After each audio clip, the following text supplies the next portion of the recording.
So hello guys, so maggagawa tayo uli ng gagawa tayo uli ng leche plan. Ano ko na to? It's my second time that I make leche plan because the first one is failed. Nagka-leche-leche.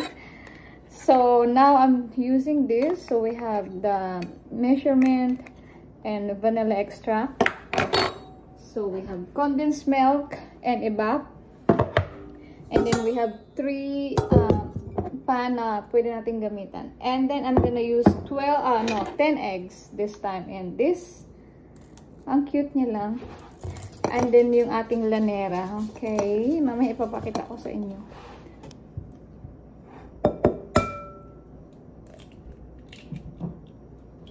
Yan. I-separate ko lang yung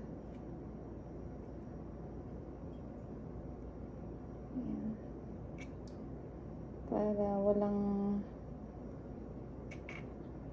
nahalo na ba. Separate nyo lang guys. Tapos lagyan natin dyan. Ayan, ito na. So, i-shake lang natin to guys.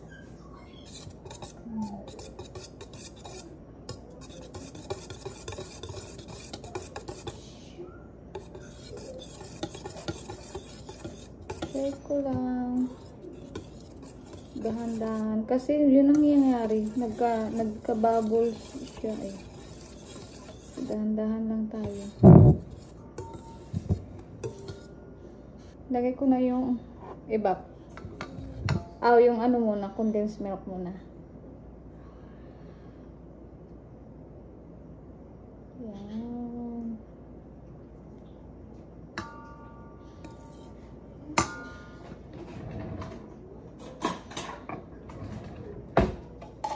I-ano ko na. I-sala na natin siya. Sala. Sala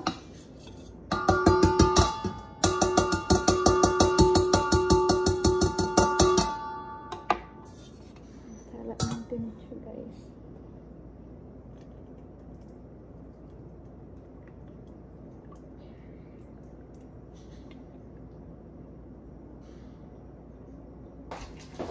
So, itabi ko lang siya. I-set aside ko lang muna. So, gagawa muna tayo ng caramelize.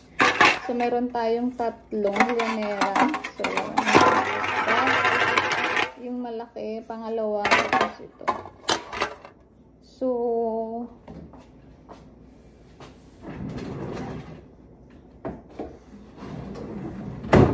oops. I'm gonna use this cups. Siguro lang, nasobrahan kahapon o kagabi. 1 cup lang nito. Tama na to. Ready na ating lanera. Nalagyan ko na ng mga dyan. Yung kanyang caramelize. Tapos ito na yan. Ko ulit. Hahaluin natin ulit bago ilagay dyan. I-ready ko lang yung ating steamer. Ayan. So habang nag-aano tayo guys, i-ano ko lang siya. Tingnan nyo siya. Salain ko ulit. May bubbles na naman. Ang hirap mag-ano ng bubbles.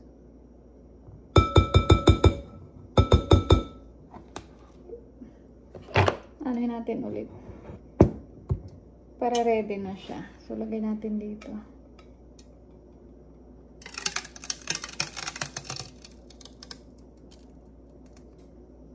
Damihan natin this time. Yan.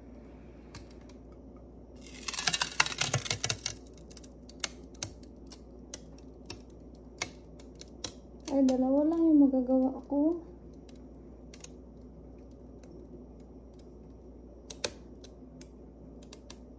Dito naman yung isa. Dalawa lang pala yung nagawa natin.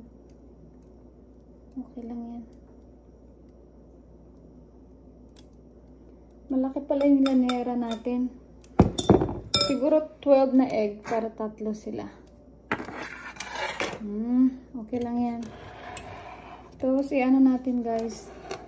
Tanggalan natin ng bubbles. Kasi kagabi nag-bubbles siya.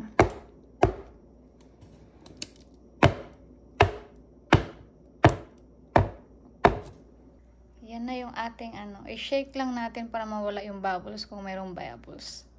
So far, wala naman siyang bubbles. So, okay na siya. Ayan, check natin.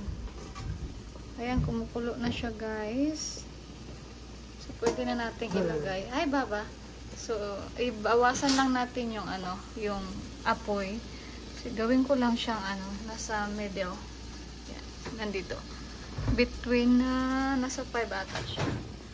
Para mag-calm down lang siya ng konti. Ako na siya. I-check natin kung okay na ba. I-check natin. Oh, ang init.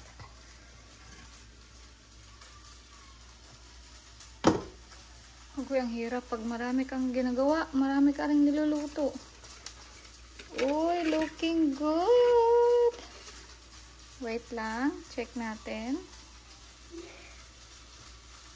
Ah, okay siya. Okay yung ating toothpick.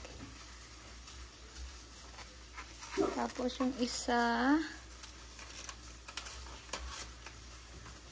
Okay, mainit. Ayan na guys. So, ilagay natin dito. Ilagay natin sa ano. Hindi ko alam kung ngayon ko na ba siya ilagay o mamaya or palamigin ko mo dito or dito ko na palamigin. I don't know. Try natin isa lang. Ayan. Try natin.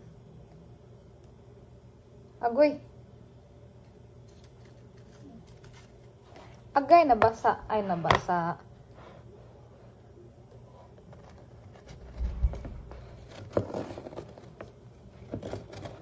Ako, di ano ko man to.